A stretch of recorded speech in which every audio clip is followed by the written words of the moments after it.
बिस्मिल्लाहिर्रहमानिर्रहीम। अस्सलाम वालेकुम। आज हम क्लास 10th फ़िज़िक्स उसका चैप्टर नंबर 13 जो कि इलेक्ट्रोस्टैटिक्स से रिलेटेड है उसके न्यूमेरिकल्स को आज करेंगे। इसको स्टार्ट करने से पहले मैं आपको ये बात बता दूं कि ये जो हैंड रिटन नोट्स जिनसे मैं आपको समझा रहा हूँ इनका जो लिंक है वो मैं डिस्क्रिप्शन में दे दूँगा। आप उस लिंक पर क्लिक करके इन नोट्स को अपने मोबाइल में भी डाउनलोड कर सकते हैं, ठीक है। और दूसरा व्हाट्सएप का भी और इंस्टा का भी लिंक जो है वो मैं डिस्क्रिप्शन में दे दूँगा। तो अगर किसी किस्म का कोई आपको क्वेश्चन हो, इनको समझने में कोई कंसेप्ट की समझ ना लगी हो, तो आप कमेंट बॉक्स में भी और वहाँ पे भी मुझसे कांटेक्ट कर सकते हैं। मैं इंशाल्लाह आपको ज़रूर गाइड करूँगा। तो जो इस चैनल पर न्यू हैं वो इस चैनल को सब्सक्राइब कर लें, बेल आइकन प्रेस कर लें ताकि आने वाली वीडियोस बआसानी आप तक पहुंच सकें। अब हम अपने न्यूमेरिकल्स को स्टार्ट करते हैं। तो सबसे पहला न्यूमेरिकल 13.1, उसमें वो हमें कह रहा है the charge of how many negatively charged particles would be equal to 100 microcoulomb. ठीक है, मतलब वो आपसे पूछ रहा है कि number of negatively charged particles वो बताएं कि वो कितने होंगे 100 कूलम चार्ज में। ठीक है, तो गिवन में हमारे पास 100 माइक्रोकूलम चार्ज था, हम उसको गिवन डाटा में लिख लेंगे। तो उसके बाद उसने कहा है कि एज्यूम करें कि जो एक नेगेटिव पार्टिकल पे जो चार्ज है वो ये है 1.6 मल्टीप्लाई बाई 10 की पावर -19 कूलम। मतलब एक नेगेटिवली पार्टिकल पे इतना है, हमारे पास टोटल चार्ज है 100 माइक्रो कूलम। तो वो कहता है बताएं इसमें कितने number of negatively charged particles होंगे। तो हम गिवन डाटा में हमने ये टोटल चार्ज क्यू भी लिख लिया और फिर एक इलेक्ट्रॉन पे नेगेटिवली चार्ज, असल में इलेक्ट्रॉन है ना, तो एक इलेक्ट्रॉन पे जो चार्ज है उसको हम ई से भी लिख लेते हैं इलेक्ट्रॉन। ठीक है, तो उस पे जो चार्ज है वो है 1.6 मल्टीप्लाई बाई 10 की पावर -19 कूलम। यहाँ पे माइक्रो की जगह पे हमने 10 की पावर -6 लिखा है क्योंकि प्रीफिक्सेस में आप जानते हैं कि 1 माइक्रो 10 की पावर -6 के इक्वल होता है। तो टू फाइंड आउट में हमें number of negatively charged particles जिनको हम n से लिखते हैं वो फाइंड आउट करेंगे। तो number of particles find out करने के लिए हमें एक फार्मूला जो है वो रिक्वायर है जो कि Q is equal to n e के इक्वल है। मतलब total charge is equal to the product of number of particles multiply by amount of charge on one particle. ठीक है, तो हमें फाइंड आउट करना है नंबर ऑफ़ पार्टिकल्स n। तो ये e इधर मल्टीप्लाई हो रहा है, दूसरी तरफ जाके वो Q से डिवाइड हो जाएगा। अब Q की वैल्यू हमें गिवन थी 100 मल्टीप्लाई बाई 10 की पावर -6, E की वैल्यू भी हमें गिवन है 1.6 मल्टीप्लाई बाई 10 की पावर -19। जब आप कैलकुलेटर से 100 को 1.6 से डिवाइड करेंगे तो आपका आंसर आएगा 62.5 मल्टीप्लाई बाई 10 की पावर -6 एज इट इज़। आपको पता है कि जब किसी भी वैल्यू की पावर नेगेटिव हो, अगर वो नीचे हो तो उसको आप उसकी पोजीशन को चेंज करेंगे तो पावर का साइन चेंज हो जाता है, वो पॉजिटिव हो जाएगी। तो ये 10 की पावर +19। अब सेम बेस हो, वैल्यूज़ मल्टीप्लाई हो रही हैं तो उनकी पावर्स आपस में ऐड हो जाती हैं। ठीक है, तो ये यहाँ से मैं एक और काम कर रहा हूँ, इस पॉइंट को मैं फर्स्ट नॉन ज़ीरो डिजिट के बाद ले आया हूँ साइंटिफिक नोटेशन के लिहाज से। तो उसने पॉइंट ने राइट से लेफ़्ट की तरफ मूव किया है 1 डिजिट, तो 10 की पावर 1 वो भी आ जाएगा साथ। 6.25 मल्टीप्लाई बाई ये सारी सेम बेसिस हैं, पावर्स ऐड हो जाएंगी तो 1 - 6 + 19, 19 और 1 20, क्योंकि इन दोनों के साथ प्लस का साइन था तो ये ऐड हो जाएंगी। 20 में से -6 बाकी रह जाएगा 14। तो इतने नंबर ऑफ़ पार्टिकल्स जो हैं वो 100 माइक्रो कूलम चार्ज में मौजूद होंगे। तो ये था हमारा पहला न्यूमेरिकल। अब हम अपना सेकंड न्यूमेरिकल उसको स्टार्ट करते हैं। दूसरे न्यूमेरिकल में वो हमें कह रहा है 2 पॉइंट चार्जेस हैं, एक Q1 है एक Q2 है। Q1 is equal to 10 microcoulomb है, Q2 is equal to 5 microcoulomb है। मैं फ़ौरन से इसको गिवन डाटा में लिखूंगा। Q1 की वैल्यू 10 माइक्रोकूलम, माइक्रो की जगह पे 10 की power -6 7 coulomb. Q2 5 microcoulomb, micro की जगह पे 10 की पावर -6। उसके बाद वो कहता है are placed at a distance of 150 centimetre. अब उन दोनों के दरमियान में जो डिस्टेंस है वो 150 सेंटीमीटर है। आर इज़ इक्वल टू 150 है।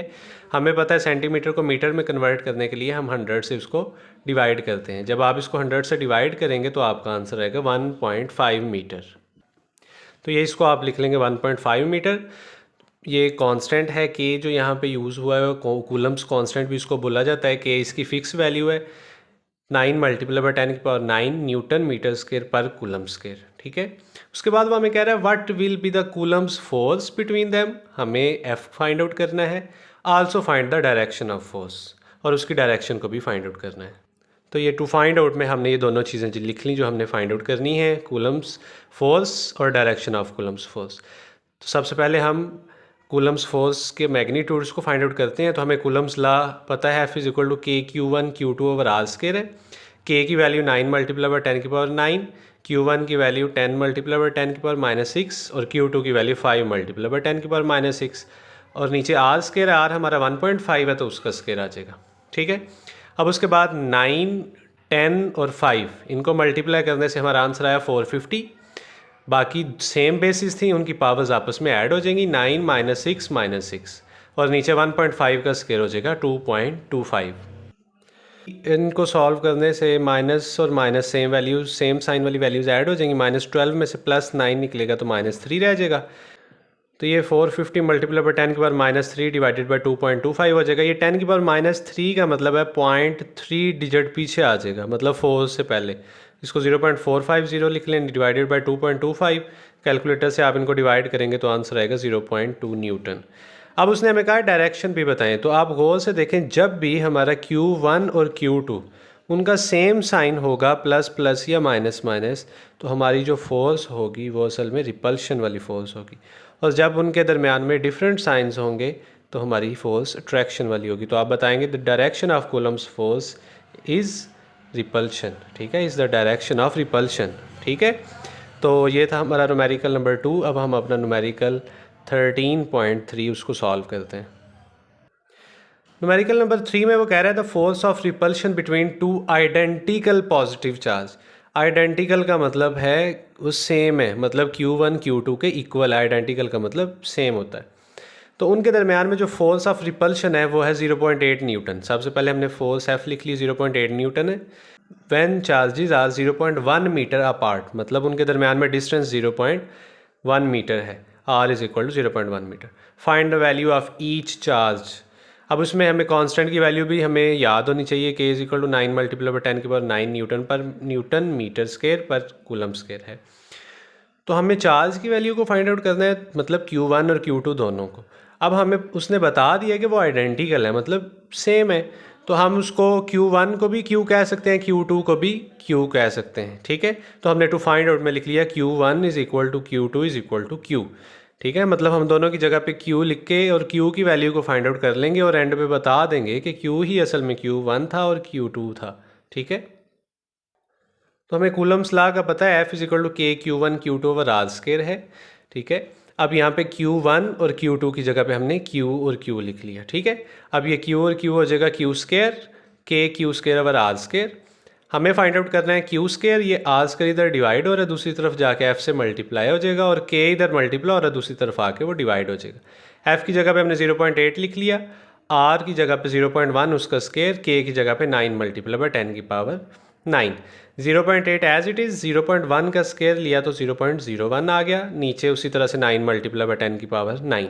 अब इन दोनों ऊपर वाली वैल्यूज़ को मल्टीप्लाई करने से आंसर आया 0.008 डिवाइडेड बाय वही 9 मल्टीप्लाई बाय 10 की पावर 9। अब जब हमने इस वैल्यू को 9 से डिवाइड किया तो उससे आंसर आया 0.000889 मल्टीप्लाई बाय ये 10 की पावर +9, जब ऊपर जाएगी तो 10 की पावर -9 हो जाएगी। ठीक है, 7 कूलम स्क्वायर उसका यूनिट आ जाएगा। तो यहाँ पर पॉइंट को मैं 88 के बाद ले गया हूँ। आप सोच रहे होंगे साइंटिफिक नोटेशन में तो पॉइंट फर्स्ट डिजिट के बाद, नॉन ज़ीरो डिजिट के बाद जाता है ना, तो यहाँ पे असल में वो 10 की पावर -4 बनना था अगर मैं फर्स्ट 8 के आगे उसको लेके जाता। तो ये आगे जाके इसको पता चल जाएगा आपको कि मैंने ऐसा क्यों किया है। तो ये पॉइंट को मैंने जब 88 के आगे मूव करवाया है तो ये लेफ़्ट टू राइट मूव किया तो पावर नेगेटिव आएगी, 1 2 3 4 5 डिजिट, तो 10 की पावर -5 और साथ ये 10 की पावर -9, ये सेम बेस है, मल्टीप्लाई और ये पावर्स ऐड हो जाएंगी, उसकी जगह पे आ जाएगा 10 की पावर -14। ठीक है, अब यहाँ पे हमें Q चाहिए सिर्फ, तो हम उसका स्क्वायर रूट लेंगे दोनों तरफ। यहाँ पे इसलिए मैं 88 के बाद पॉइंट लेके गया हूँ ताकि हमें इस -14 पावर का स्क्वायर रूट लेना हमारे लिए आसान हो जाएगा। अगर मैं उसको 8 के बाद लेके जाता तो हमारी पावर 10 की पावर -13 बनती, उसका स्क्वायर रूट लेना हमारे लिए मुश्किल हो जाता। तो यहाँ पे आप स्क्वायर रूट लेंगे दोनों तरफ, 88.9 का भी स्क्वायर रूट और 10 की पावर -14 उसका भी स्क्वायर रूट। इसका आंसर आ जाएगा 9.4 और ये 10 की पावर -7 कूलम। अब असल में हम ऊपर बता चुके हैं जितना Q होगा उतना ही Q1 है, उतना ही Q2 है। तो ये हमने हर चार्ज की वैल्यू को भी फाइंड आउट कर लिया। तो ये था हमारा न्यूमेरिकल नंबर 13.3। अब हम अपना न्यूमेरिकल नंबर 13.4 उसको सॉल्व करते हैं। न्यूमेरिकल नंबर 4 में वो कह रहा है 2 charges repel each other with a force of 0.1 Newton. Force की वैल्यू हमें गिवन है 0.1 न्यूटन। अब मैंने यहाँ पे इसको F1 क्यों लिखा है, क्योंकि हमें एक और फोर्स जो है वो फाइंड आउट करनी है, इसलिए दो फोर्सेज होंगी तो हम 1 और 2 लिख लेंगे उसको। When they are 5 centimetre apart, R1 हमारा है 5 सेंटीमीटर, 100 से डिवाइड करके हम उसको मीटर में कन्वर्ट कर लेंगे जो कि 0.05 मीटर रह जाएगा। ठीक है, तो उसने कहा कि जब दोनों चार्जेस जो हैं वो 5 सेंटीमीटर की दूरी पर थे तो उनके दरमियान में फ़ोर्स जो थी रिपल्शन की वो 0.1 न्यूटन थी। तो वो कहता है अब आप वो फोर्स बताएं जब वो 2 सेंटीमीटर जो है वो एक दूसरे से डिस्टेंस पे होंगे तो तब कितनी फोर्स होगी। ठीक है, तो हमारा R2 जो है वो 2 सेंटीमीटर है, उसको 100 से जब आप डिवाइड करेंगे तो उससे आंसर आ जाएगा 0.02 मीटर। तो ये 0.02 मीटर। और टू फाइंड आउट में हमने वो फोर्स फाइंड आउट करनी है जब चार्जेस 2 सेंटीमीटर और 0.02 मीटर अपार्ट इतने डिस्टेंस पे होंगे। F2 उसकी वैल्यू को हम फाइंड आउट करते हैं। तो हमें कूलम्स लॉ का पता है, वही हम यहाँ पे भी यूज़ करेंगे। F1 इज इक्वल टू हो जाएगा K Q1 Q2 over R1 का स्क्वायर। हमें फाइंड आउट करना है पहले Q1 और Q2 की वैल्यू को। यहाँ से R1 का स्क्वायर इधर डिवाइड हो रहा है, दूसरी तरफ जाकर मल्टीप्लाई हो जाएगा और K आके इधर डिवाइड हो जाएगा। F1 की वैल्यू 0.1 है, R1 का स्क्वायर मतलब 0.05 उसका स्क्वायर, क्योंकि R1 की वैल्यू 0.05 थी और नीचे K की वैल्यू एज इट इज़। अब ये पूरी की पूरी वैल्यू है Q1 Q2 की। जब हम F2 के लिए ये फार्मूला लिखेंगे कि Q1 Q2 ओवर R2 का स्क्वायर, यहाँ Q1 और Q2 की जगह पे हम इस वैल्यू को पुट कर देंगे। देखें K की वैल्यू ये 9 मल्टीप्लाई बाय 10 की पावर 9, Q1 Q2 की जगह पे हमने ये लिख दिया 0.1 मल्टीप्लाई बाय 0.05 उसका square divided by 9 multiply by 10 की पावर 9, और साथ इधर R2 का स्क्वायर डिवाइड हो रहे थे तो मैंने उसी तरह से उसको मल्टीप्लाई बाय 1 ओवर 0.02 का स्क्वायर लिख लिया, क्योंकि R2 हमारा 0.02 था। अब ये 9 मल्टीप्लाई बाय 10 की पावर 9, 9 मल्टीप्लाई बाय 10 की पावर 9 से कट जाएगी। अब आगे हम इसका स्क्वायर को ओपन करके उनको मल्टीप्लाई करते हैं। तो जब आप इसका स्क्वायर ओपन करेंगे उससे आएगा 0.0025, उन दोनों को मल्टीप्लाई करके और 0.004 से आप जब डिवाइड करेंगे, क्योंकि इसका स्क्वायर ओपन करने से 0.0004 आएगा, तो इनको सॉल्व करने के बाद हमारी फोर्स की वैल्यू आ जाएगी 0.62। ठीक है, और ये वाली कौन सी फोर्स है, ये असल में हमारी F2 फोर्स है जो हमने फाइंड आउट करनी थी जब हमारे दोनों चार्जेस 2 सेंटीमीटर डिस्टेंस पे थे। ठीक है, तो मुझे उम्मीद है आपको इस न्यूमेरिकल की समझ आ चुकी होगी। अब हम अपना न्यूमेरिकल 13.5 उसको सॉल्व करते हैं। न्यूमेरिकल नंबर 5 में वो कह रहा था electric potential at a point in an electric field is 10 की पावर 4 वोल्ट। सबसे पहले इलेक्ट्रिक पोटेंशियल हमें दिया हुआ जिसको हम V से लिखते हैं, वो 10 की पावर 4 वोल्ट है। ठीक है, उसके बाद वो कह रहा है if a charge of 100 micro coulomb, charge हमें दिया गया 100 माइक्रो कूलम, माइक्रो की जगह पे 10 की पावर -6 आ जाएगा। अगर मैं इसको थोड़ा सा और सॉल्व करूं तो 100 को 10 की पावर 2 भी लिख सकता हूं। सेम बेस है, वैल्यूज़ मल्टीप्लाई हो रही हैं तो पावर्स आपस में ऐड होंगी, 2 में से -6 निकलेगा तो चार्ज रह जाएगा 10 की पावर -4 कूलम। तो वो कहता है इतने कूलम का चार्ज हमने इन्फिनिटी से एक पॉइंट पे लेके आए हैं, what would be the amount of work done. ठीक है, तो हमने W को फाइंड आउट करना है। तो हमें वो W फाइंड आउट करना है कि हमने 100 माइक्रो कूलम चार्ज को इन्फिनिटी से एक पॉइंट पे लेके आना है तो हमें कितना वर्क करना पड़ेगा। तो हम जैसा कि जानते हैं इलेक्ट्रिक पोटेंशियल का फार्मूला V = W/Q होता है। हमें W फाइंड आउट करना है, Q इधर डिवाइड हो रहा है, दूसरी तरफ जाके V से मल्टीप्लाई हो जाएगा। अब हमें पता है Q की वैल्यू 10 की पावर -4 थी, V की वैल्यू 10 की पावर +4 थी। अब सेम बेस है, पावर्स ऐड होंगी क्योंकि वैल्यूज़ मल्टीप्लाई हो रही हैं। -4 + 4 0, जिसकी भी पावर 0 हो उसका आंसर 1 होता है। जो वर्क है उसका यूनिट जूल होता है, तो हमारा आंसर आ जाएगा 1 जूल। तो ये सादा सा न्यूमेरिकल था। तो मुझे उम्मीद है आपको इन न्यूमेरिकल्स की समझ आ चुकी होगी। आज के लेक्चर में हम इतने ही करेंगे। फिर भी आपके जहन में कोई क्वेश्चन हो, कोई कंसेप्ट ऐसा जिसकी आपको समझ ना लगी हो तो आप कमेंट बॉक्स में पूछ सकते हैं। मैं इंशाल्लाह आपको ज़रूर गाइड करूँगा। तो मिलते हैं इंशाल्लाह नेक्स्ट लेक्चर में। आज के लिए अल्लाह हाफिज़।